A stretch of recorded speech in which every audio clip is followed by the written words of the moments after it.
Welcome to the Hamumu Halloween Home Horror Hoedown, the podcast where we watch scary movies so you don't have to. From award-winning to completely unknown, we take them all way too seriously. I'm your host, Mike Hummel. And I'm your host, Solange Hummel. Now, warning, we use a ghoulish number of spoilers, so watch the movies first. Second warning, we don't know anything about anything, so don't take us seriously as we take these movies seriously. Today we're talking about the movie No Escape from 2020. Yeah, No Escape from 2020. That was my first note, was a little arrow from the title to the year. Yeah. Okay, so why did we pick No Escape? Did you pick No Escape? Only in the sense that as we were looking at different options, you got very excited about it, and I was like, this is the one. It's about an escape room, and I was like, ooh, that'll be fun. Yeah. I don't know why. That's You just what like I the think. escape rooms. I like escape rooms. There are very specific subgenres of horror movies that you get very excited about, and Escape Room is one of them. Yeah, there's something about the game aspect of it that, you know, that it's a contrived situation and someone has specifically set this thing up to be bad. Mm-hmm. And that's interesting to me, that game element. Yeah, and I think then, so it ticks boxes for you, and then I think it works for me because I like the psychological aspect of the fact that it's a game and everyone thinks it's a game, but then what's the point where it stops being a game? And that's always like, especially with the escape room piece of it, that's a really important piece and you watch for it. And I always try to figure out, oh, here's where it stopped. Yeah. From the makers of Escape Room, in fact. Yes. Which did we review that? We did at some point. Okay. So it's in the list. No Escape is about a bunch of millennials, particularly this one influencer, like a travel influencer who goes around doing crazy things. Like he lets his followers basically dare him to do things and then he goes and does them and they're scary and dangerous and whatever. Mm-hmm. And this is his friends throwing him a party trying to like top everything for his birthday. And of course, we always say that we do spoilers, and this is a spoiler movie because of the big twist. Yes. I do want to say now, before we really give anything away, that I am going to recommend people watch this movie. Oh, yeah? So, like, if you are into scary movies and you don't want plot twists ruined, this is one of the ones where you probably should go watch it before you listen to the rest of this. Sure. Okay. Let's start by talking about some of the characters, because the Venn diagram of terrible in these people had many, many circles to it. They were Americans abroad. They were millennials. They were influencers with air quotes.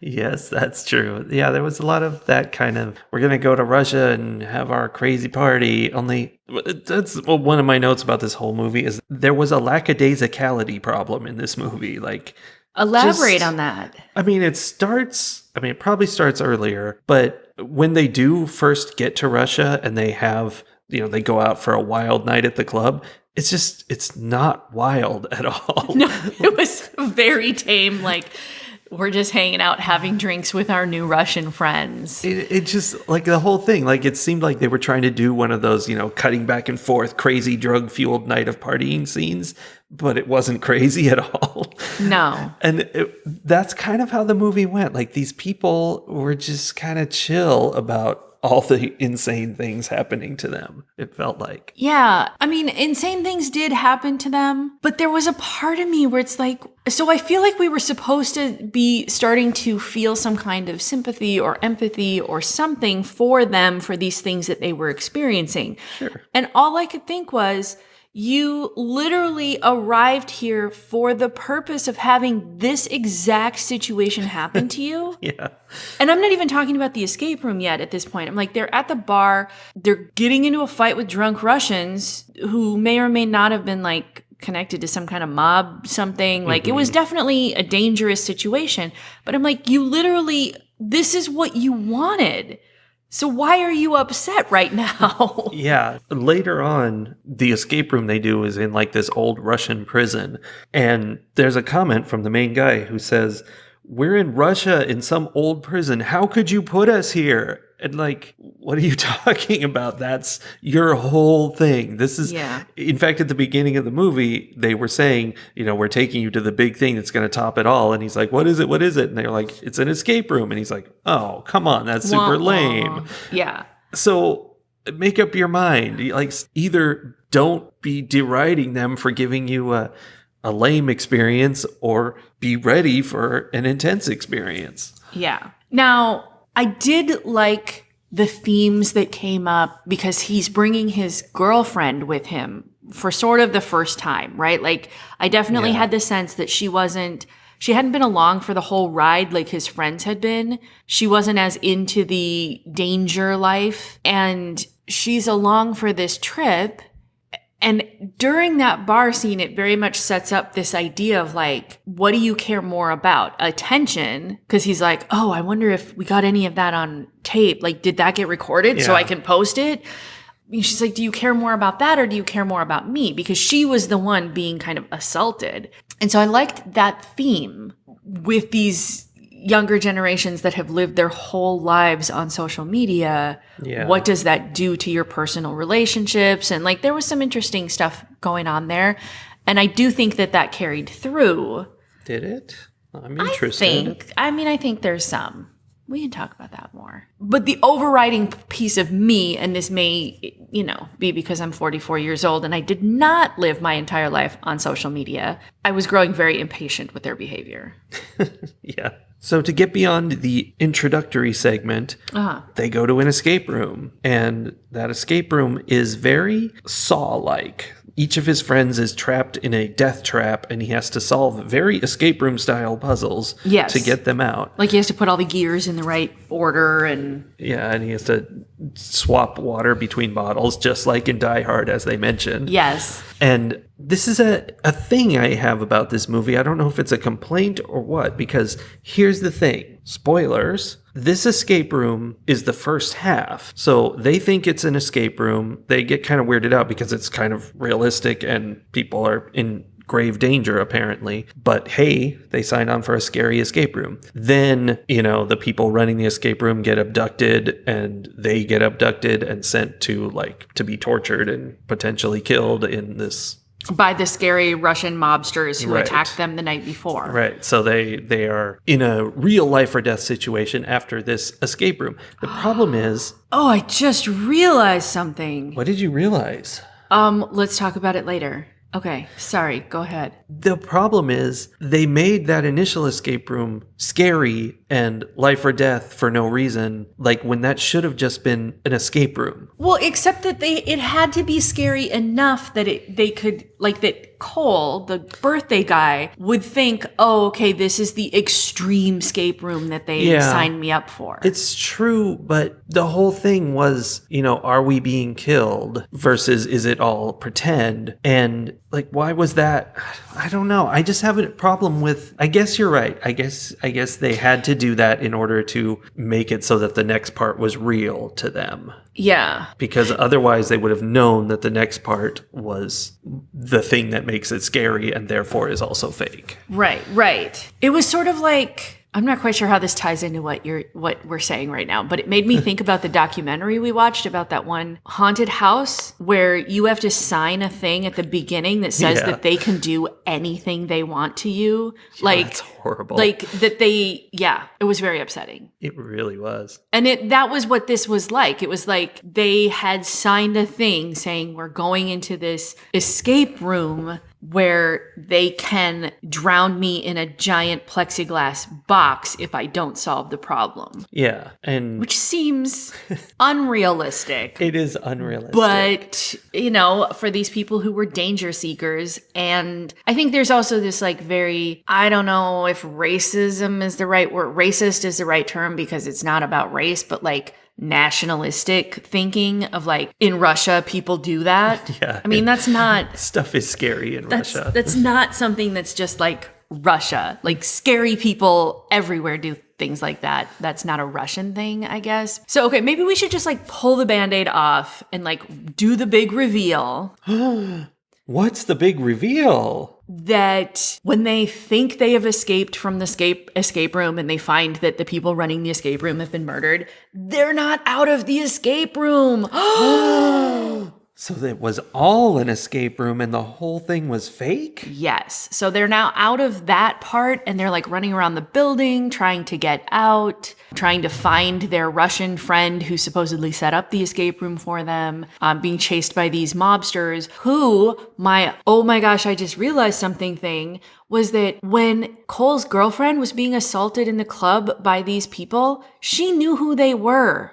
Yeah, I mean, that was part of the setup. I mean, it's super obvious, obviously, but I didn't put those things together, especially given that I was like, oh, there's all this stuff about, real versus social life personas. And she was mad that he didn't, protect her. Yeah. She was in on it the whole time. So she was just gaslighting him with all that. Yeah. Like rude. I mean, it's not rude. It's a surprise party. No, here's the thing. I was feeling like some kind of, not empathy necessarily, but like some kind of connection with this girl where she's like, doesn't belong in this life and she's been thrown into it, which is sort of true. But also she signed the paper, right? Like she I mean, she's was acting. all in. Exactly. And so then she's like being mad at him for not protecting her enough at that bar when she's the one who asked those guys to assault her, which is a whole different layer of something. So in the end, after all this fake escape room, he's so scared for his life. Now, he being Cole, Yes. because he has literally watched all of his friends die horrific deaths. Yeah, that's true. He is the only person left.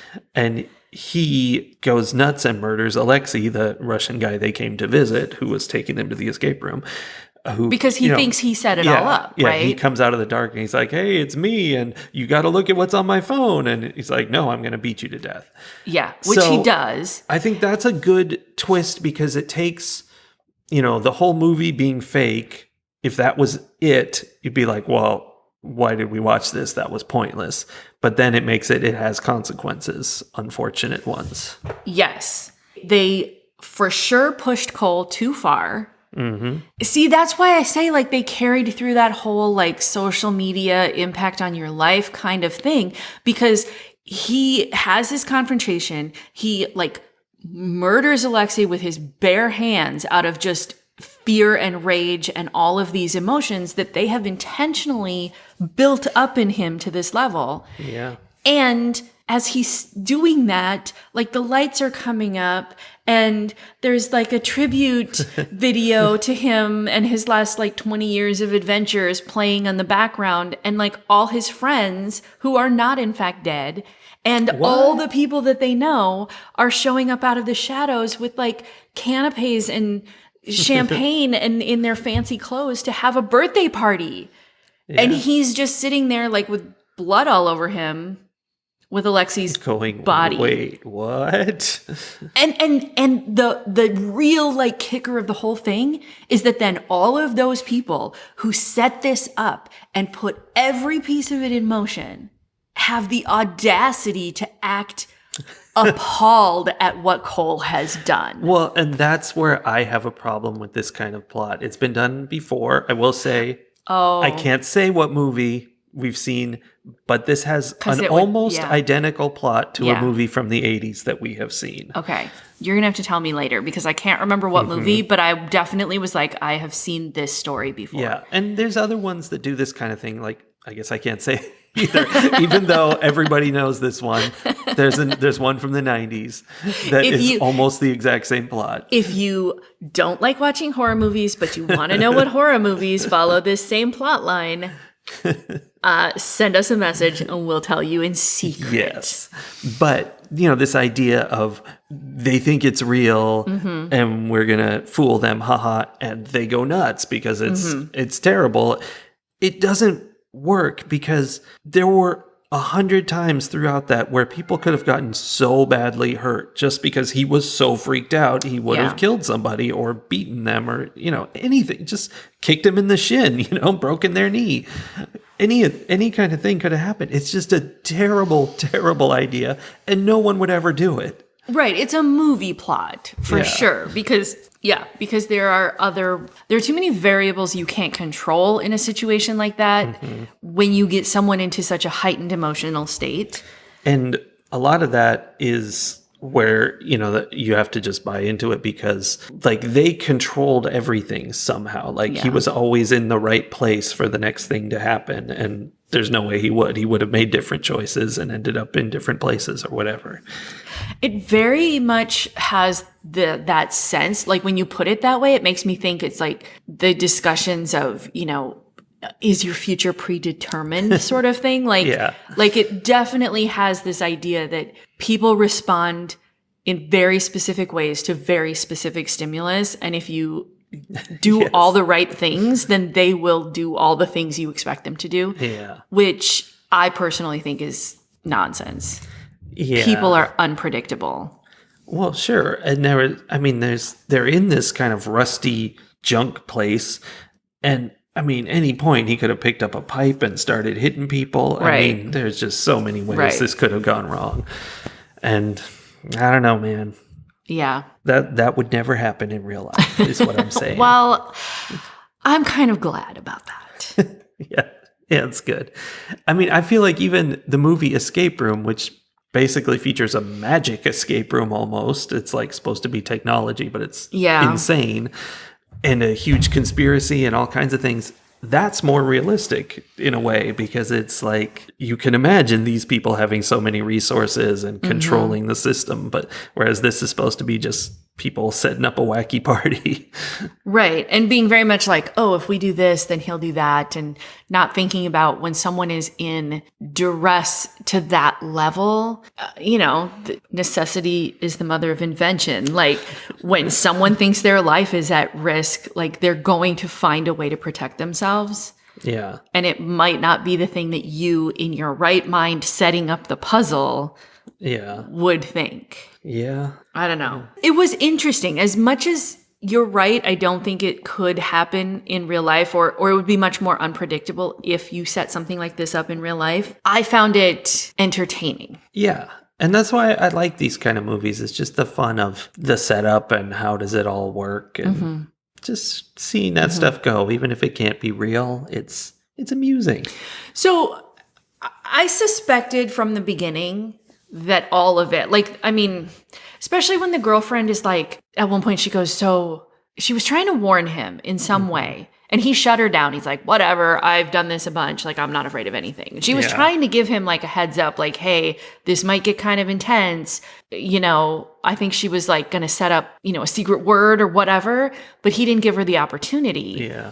So I kind of I knew that the whole thing was going to be the event that his friends had set up for him, right? Yeah, it really seemed obvious. But there was a small fraction of my brain that was or is this one of those movies that really leans on that whole nationalistic piece where it really is going to be they thought they were doing one thing and then they ended up caught in the evils of Mother Russia. Right. Because that is also a thing, that is also a fairly common storyline where dumb kids think they're doing one thing and it turns out they're doing something else entirely. Americans on a vacation to the wrong place. Exactly. That was my last note was I'm glad it was fake because throughout I'm it seems really clear that it's going to go that way. But if it doesn't, this is going to be so stupid. You can't just have them go and get killed and who cares? That's not interesting. The fact that it turned out the way it was definitely elevated the movie above what it would have been the other way around. Yeah, I think so. Of course, they had the fun flashback scene where they showed how a bunch of things were faked. And what I thought was interesting with that flashback was they showed the fake stuff, his girlfriend being drowned in the plastic box. She actually had a hidden breather thing, scuba tank, that she was accessing whenever he turned away. That's kind of fun. But they also showed... Yeah. His one friend, Thomas, who like got pushed in like down an elevator shaft or something. Oh, and then landed on like a mat that was like 4 feet down. And I'm like, he would have seen that. Yeah. Like we looked down that elevator shaft and it went forever. Yeah, there was that. But what I thought was funny was that they showed, in addition to all those actually, like behind the scenes things, fake trickery stuff, they also showed how they got his friend Thomas to come on the trip with them. Yes. Like, ooh, they snuck him into coach instead of having him in first class with them. Like, we didn't need that explained. We know how to do that stuff. Yeah.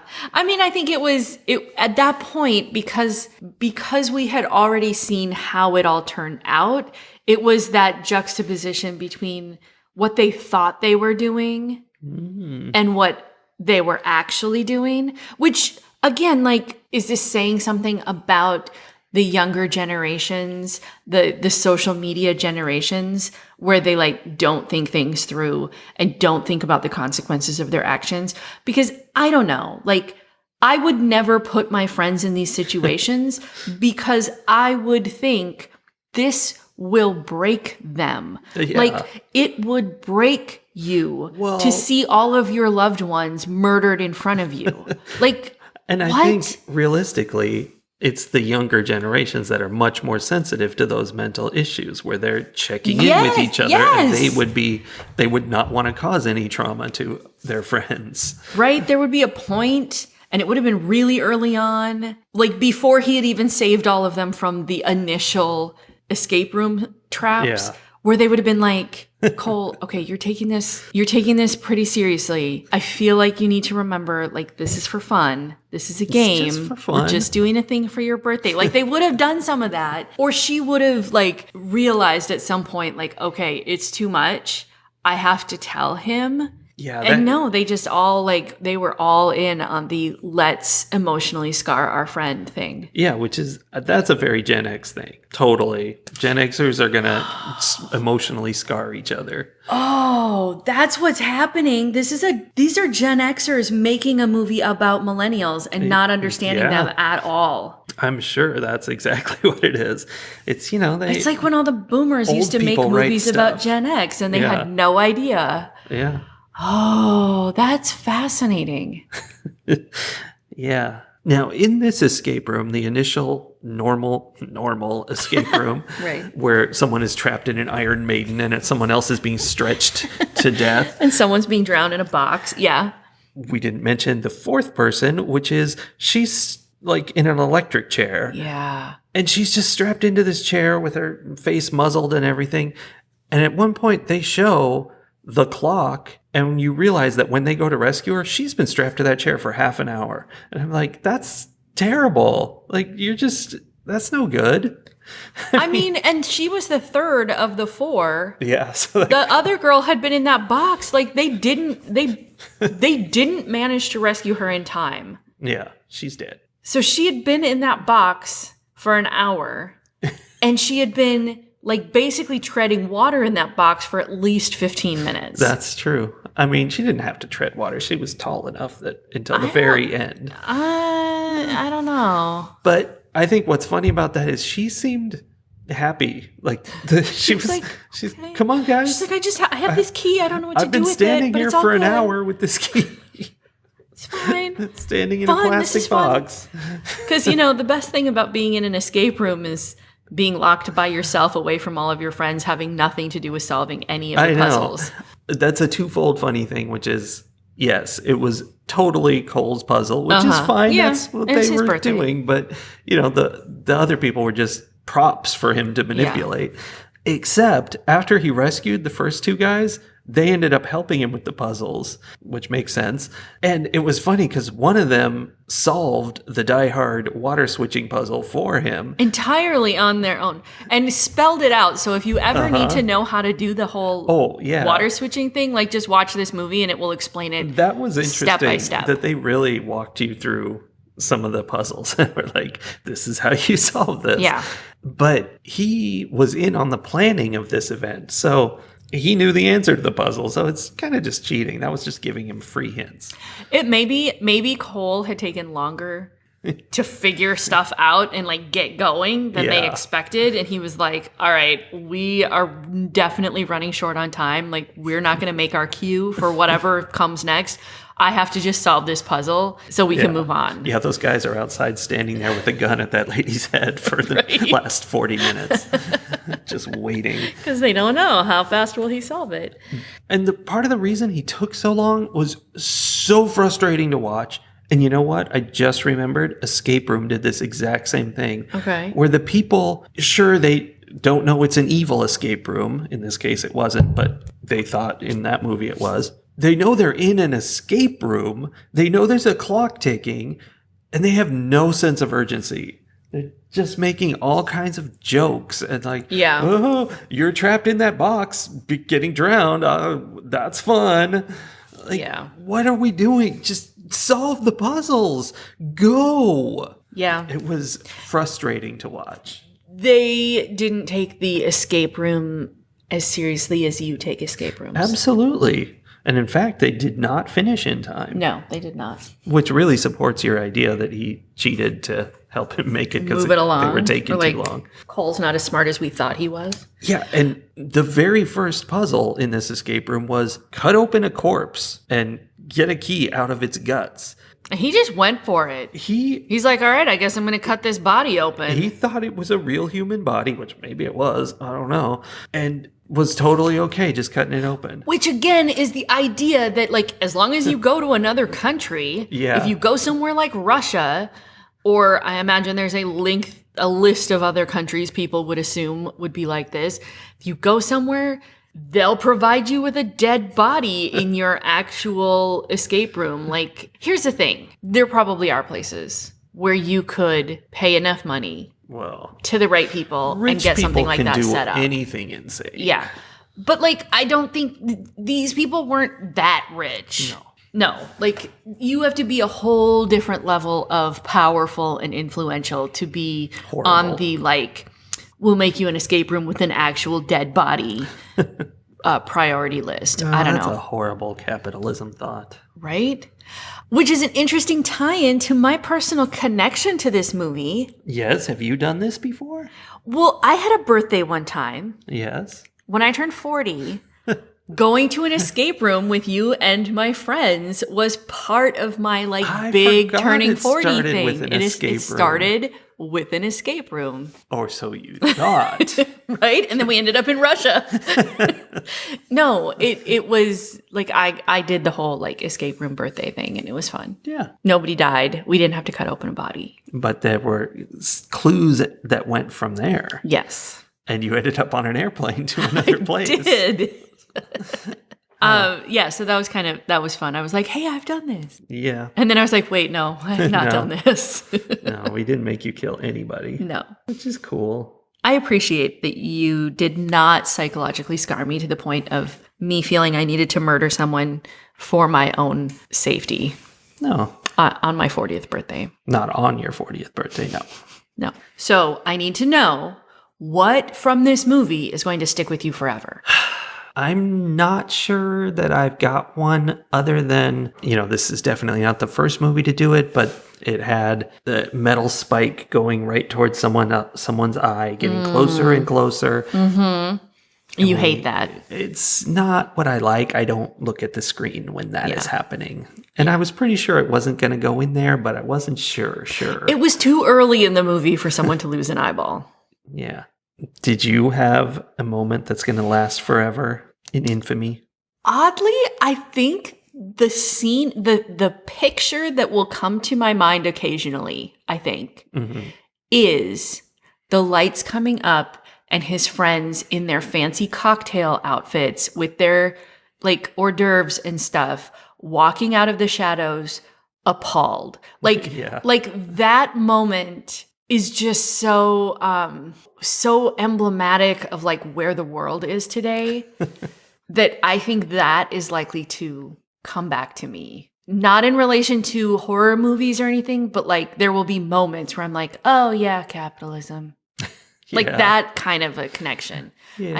I think that scene, especially his girlfriend, because at that point I was like, you made this happen. Very much. Why are you so shocked? Mm-hmm. And I think that's the thing. I will have moments of looking at people who are shocked at something going on and just thinking, well, this is you walking out of the shadows with a champagne glass in your hand. Yeah, and like, they're definitely wearing suits. why are you so surprised? This is what's happening. Yeah. So I think that will be the thing. Who knew? Who knew?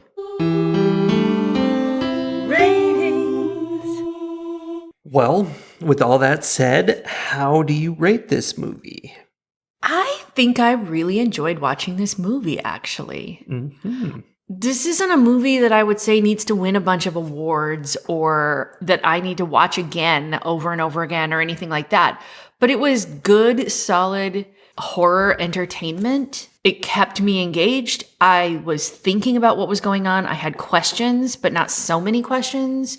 I thought it was well done. I am going to give this movie 4.5 rolls of rubles out of 5. Wow, that's a big one. It feels a little high, but it did the job that a horror movie is supposed to do, which is entertain me for a couple of hours. Yeah.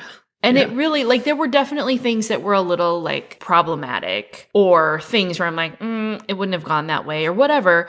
But it wasn't enough to distract from the story while I was watching it. Those were things that came as we were dissecting it afterwards. Yeah. So I had a good time watching it. And I would recommend it to other people. If you like horror movies, this is a good one. Yeah. I would not go as far as you did, but I do think it was enjoyable and it was well done. It was a quality movie, but again, kind of problematic with the way the plot works out. It doesn't really make sense and all that, but it's still, it's fun to have that mystery and... It's the kind of you set that aside, you set your disbelief aside because you're watching a movie, right? It's definitely, it's like you said, not an award winner because it doesn't have that visceral realness to it. It's just a fun situation. It's like a Now You See Me movie. Only those are more fun, to be honest. Well, and this is a little more violent than that. This is a movie for the average horror movie consumer. The person who likes to be a little scared. Yeah.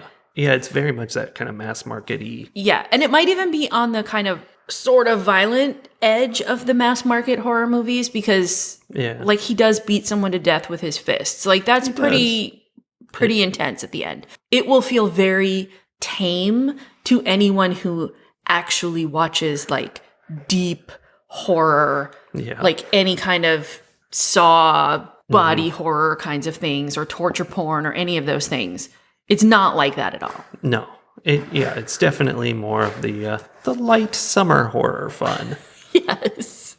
I'm going to give it 3.5 rolls of rubles out of 5. Okay. That's fair. Fight the horror of a world gone mad. So the hot political tip that I have to go along with No Escape, I'm going back to the whole social media versus reality for this. Okay.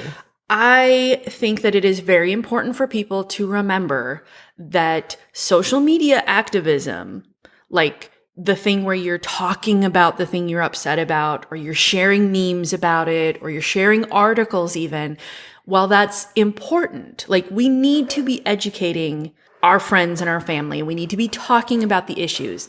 That is not the kind of activism that causes political change. It's not enough. So I just want to remind folks that while you are doing those things on social media, you also need to be backing those things up with actual action. Things like making phone calls to your elected officials, going to public hearings or city council meetings or any kind of thing where there is political activity happening, where your government is making decisions for you, you should be in the room at the very least, whenever possible. Other things could include volunteering for political campaigns that support the things that you are talking about on social media. If you want those things to happen differently in the future, you have to put different people into power. And that means donating money, donating time, block walking, making phone calls, doing all of those things for campaigns. And finally, voting is super important. And I know everyone is hearing that message everywhere. And I know there's an element of like, but we voted before and nothing happened. Yeah, unfortunately, sometimes that's what happens, especially if all you've done prior to voting is social media activism and you haven't done any of the actual activism. Your voting's not going to be as powerful. But you have to vote every single time you have the opportunity to do that. Because every time you don't vote, you make someone else's vote more powerful. Yep. So sounds like you're saying actions speak louder than words. Yes. So go do the actions and then talk about it on your social media. Yeah. Tell everybody how cool you are. All right, everybody. Remember, the next time you see your friend's arms getting sawed off, consider that maybe it's not really happening. That's excellent advice. All right. We will be back next week with another horror movie that we overanalyze for you. In the meantime, don't forget to call your elected representatives. All right. See ya.